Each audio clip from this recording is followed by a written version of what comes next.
everyone, welcome back to another episode of Strong in the Saddle. So I was watching, I'm not her biggest fan by any means, but I was watching a few of Fallon Taylor's YouTube videos, and in one of the videos that I watched, she was going through her feed routine. I think she had made some changes recently and was just kind of explaining what she feeds her barrel horses. And I was listening to it passively. I wasn't 100% focused on it, but all of a sudden I heard her say that she has a water filtration system for her horses. And that stopped me in my tracks, definitely caught my attention, because like a water filtration system for your horses, like the water I drink here at home, like it comes from our well. I've drank water out of a hose, the same hose that I use to fill the water trough for my horses. My horses do not have filtered water is what I'm trying to get at. But it just goes to show you that there is a huge, there's a very high level of care that you can potentially give your horses. And if you look at the entire scope of the horse industry and people who own horses, there's this wide range of what people do to take care of their horses, from people who literally have their horses turned out all winter and don't see them all winter, to people like Fallon Taylor who give their horses filtered water. And this all kind of ties into me personally wanting to do better for my horses.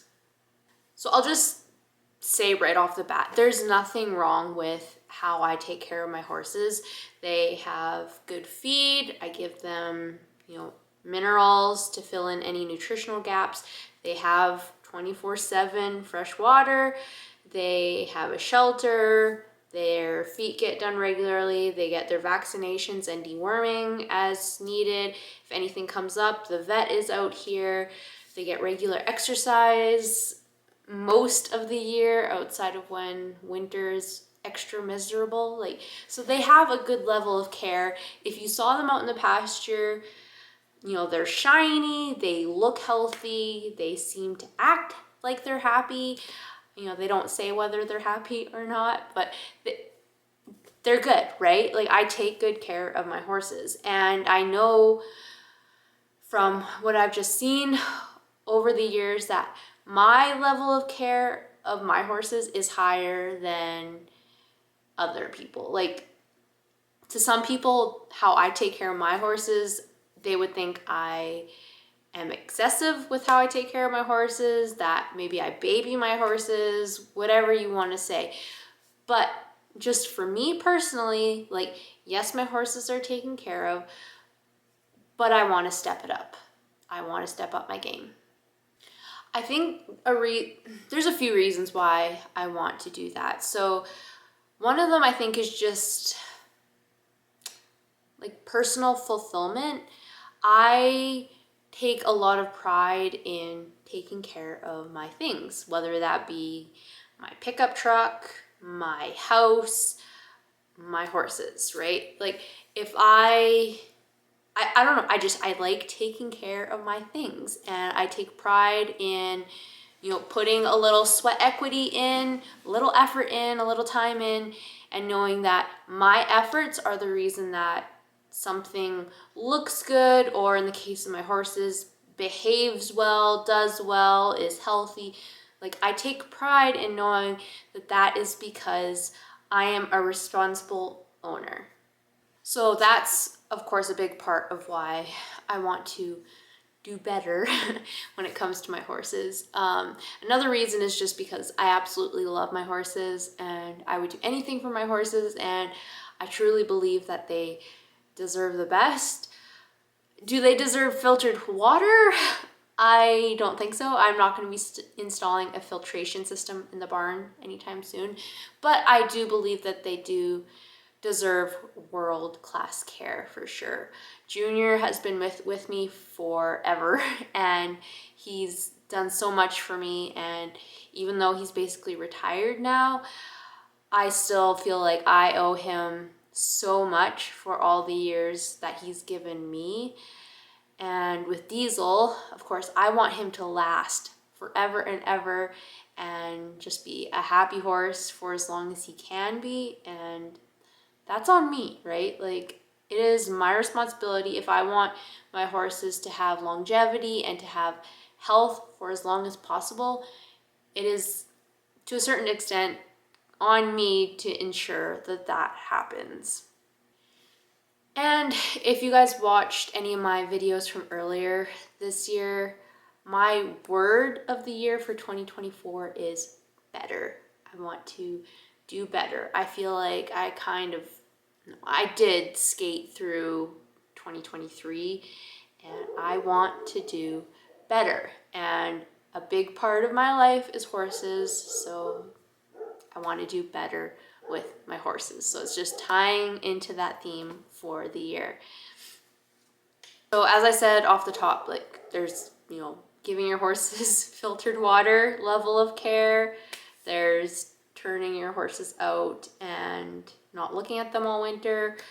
My level of current care is somewhere in the middle. I'm wanting to step it up from where I'm at. So as I said, right now, all the boxes are checked, but I just want to take it to that next level. So I guess we could start with feed. So right now it's winter. My horses are 100% on hay for the bulk of their diet. And then they also get a bit of supplementation. So how could I do better in that area? I have been buying round bales for the past several years. The quality is extremely inconsistent. I'm sure if I tested, which I've never tested my hay, but I'm sure if I tested one bale and another bale from the same truckload, I know that the quality is going to be vastly different. I've also had issues with a bit of mold that I've had to pick through and dust and stuff. I know it's like there is good hay in it, but there's also some that's not great that I don't want to feed my horses. I don't feed it to them, but I just want a load of square bales that are nice and green, smell great, and I know are the best for my horses. Because hay is the bulk of their diet this time of year, it's really, really important that I prioritize getting the best possible hay quality. So there is a good chance I'm going to try and source hay from somewhere else this coming year, because I definitely want to step up my game in terms of their forage. As far as supplementation goes, so I currently feed Hoffman supplements. I give them, both of them get the all-around mineral. Diesel gets a performance ration, Junior gets the senior ration. Caveat. I've been super inconsistent giving them their ration. First off, I'm not 100% sure how much I should be feeding. It's kind of been questionable given that neither of them are in training right now. And I'm not gonna lie, I ran out of performance ration the other day, and Diesel's been eating the senior ration. So I need to A, do they need those supplements? And B, if they do need them, I need to be more consistent, more precise, all the things. Because if I'm just giving them stuff just to give them stuff, like, I'm just wasting my money at that point, right? Like, no one's benefiting from that. So forage, supplements, need to step up my game. Next, we would look at the healthcare side of things. So I'm trying to think if I even vaccinated my horses last year. I don't remember. I'd have to look at my records, because like Junior hasn't been off the farm in 3-4 years. Diesel didn't come off the farm last year at all. So they were not exposed to outside horses. They should still be vaccinated. They got dewormed, but with deworming, I am really bad about, you're supposed to rotate your wormers, so you're attacking a variety of the parasites. I'm bad about going to the feed store when I know I need warmer and just being like, I think I gave that kind the last time, so I'll get this one this time. Like, I need to be more, I need to know what I gave last time so I know what I need to give this time. Just getting more, again, just more precision in the healthcare side of things. I'm thinking I'm going to talk to my vet this year about getting Diesel's teeth done. So this coming May, I will have had Diesel for 2 years. I have not had his teeth done. He did have his wolf teeth pulled before I got him. So he's at least had that done. But as far as like any ridges or any sharp edges that he might have, I don't know. And once a horse has a sore mouth, like, you don't want them to have a sore mouth. I would rather be more proactive on the dental side of things. And I do not get a horse dentist. It's kind of the Wild West. I get my vet to do a float. I trust my vet, especially when it comes to any sedatives, and I trust that he knows what he's doing. The thing that I like about my vet is he actually uses like it's a manual file, I guess. Whereas back in the day, we had an equine dentist out. I'm sorry, I'm going on a tangent about this. We had an equine dentist out. She had like power tools, and my mom's horse, she sedated that horse so much. Like, bad news. Stick to a vet.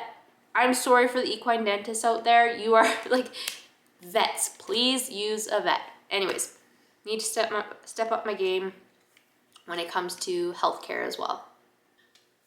Next would be kind of like the exercise section of things. So I guess we'll just quickly touch on Junior. Junior is retired, and I haven't been using him at all. That I feel like he could benefit from a little bit of movement a few times a week. So I'm gonna try and, no, I'm not gonna try. I'm going to start exercising him. We'll get through tax season, get through winter, and then I'm gonna start with him. As far as Diesel goes, I need to be way more intentional. Just about, I want to start tracking our rides a lot more and like being more methodical about improving his fitness, improving his muscle tone. I feel like last year he did not develop muscle tone like I would have liked him to, especially along his top line and like getting him using his body, getting himself up underneath himself. And that's all just because of a lack of fitness. So really, really being intentional about that, following a specific program when it comes to conditioning, as opposed to just willy-nilly, whatever the heck I feel like it when I go to the arena. I want to be a lot more methodical with his conditioning program this year. I think is it the biggest area? A big area that I do want to focus on getting better is Diesel's level of training and my level of riding, which I think are kind of intertwined. Diesel is not finished. He does not have a flying lead change, and he's not green. He's just not finished, right? I don't know if that makes sense. And I really, really, really want to work on putting those finishing touches on, which is obviously going to require more of me as a rider. And I actually refers, like, it's in regards to on the ground and under saddle. He needs to be better all the way around. And again, this is going to come down to really forcing myself to stick to a training program. I've flip-flopped so many times on whether I want to send him away for training.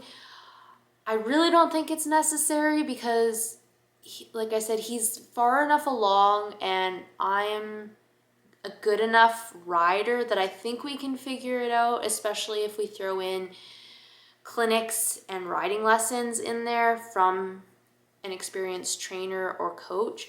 I really think we can make it work. It's just me being very, very disciplined to not do the same thing every day, and like forcing me out of my comfort zone and forcing us to get better, as opposed to like drilling the same things that I like to do, that we're good at, like really pushing the envelope, forcing us to get better.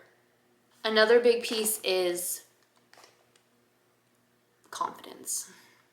I think I've touched on it before in the podcast. I've struggled with confidence a lot when it comes to riding. I can deal with a crazy horse on the ground all day, does not bother me. Like whatever horse is doing on the end of a lead rope, fine by me. I can handle it.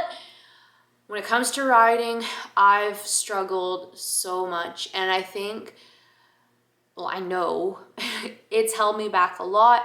And if I don't continue to improve in that area, it's gonna hold Diesel back as well. So part of doing better for my horses is doing better in terms of pushing myself outside of my comfort zone and like really finding strategies that will allow me to deal with those demons. It's plagued me for so many years, and I've kind of weaseled my way around them for far too long. And Diesel has so much potential, and I want to do things with Diesel. And if fear and confidence issues hold me back, I'm going to regret that. I'm really going to regret that. So that along with just being disciplined with the training side of things, those are going to be the two big pieces that I need to really, really focus on this year. If, at December 31st of this year, I can look back, and if I've addressed those and I've stuck to it, I can say, yes, I did better for my horses this year. That feels like a lot. Like I said, the confidence thing it's taken the fun out of horses in a lot of periods throughout my life, through my horse career. And I think I owe it to myself to invest in the time, whatever I need to do to get over it. And I know it's going to be very uncomfortable. Dealing with confidence issues, dealing with fear it's hard. I will say though, Diesel is good for it. Diesel, I trust Diesel. As young as he is, as inexperienced as he is, I trust him, and I know that whatever he's gonna do isn't gonna be that bad.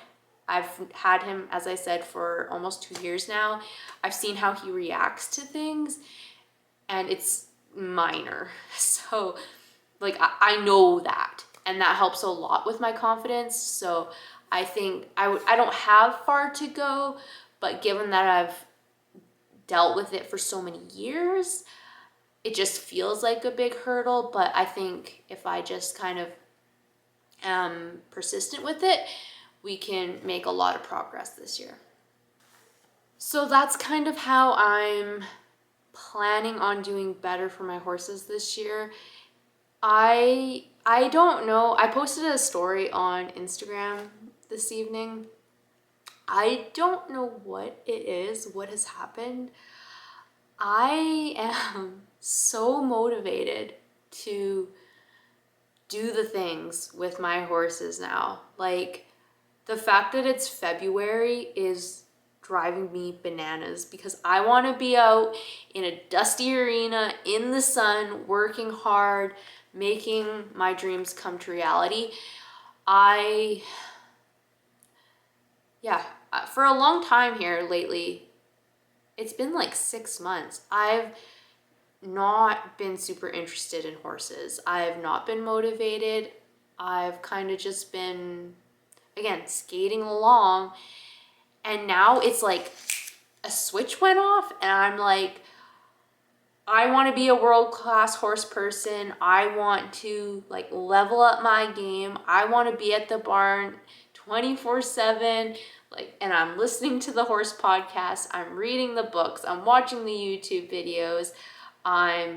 Yeah, it feels good. It feels like I've come back to who I am, which at the end of the day is a country girl, a horse girl, you know, that 10-year-old girl who fell in love with horses, who had young rider posters all over her bedroom wall, and who read thoroughbred books and pretended to be, like, wanted to be a jockey when she grew up, or like that girl who idolized Scamper and Charmaine James, and who fell in love with Stacey Westfall's Bridalist Ride. Like, I feel like I'm getting back to that, and it feels really good. It feels really good. That's who I am. And every now and then I lose that, but it feels like it's back, and it makes me happy. So if you haven't, be sure to follow me everywhere at Strong in the Saddle. And until next time, remember, it's always a good thing.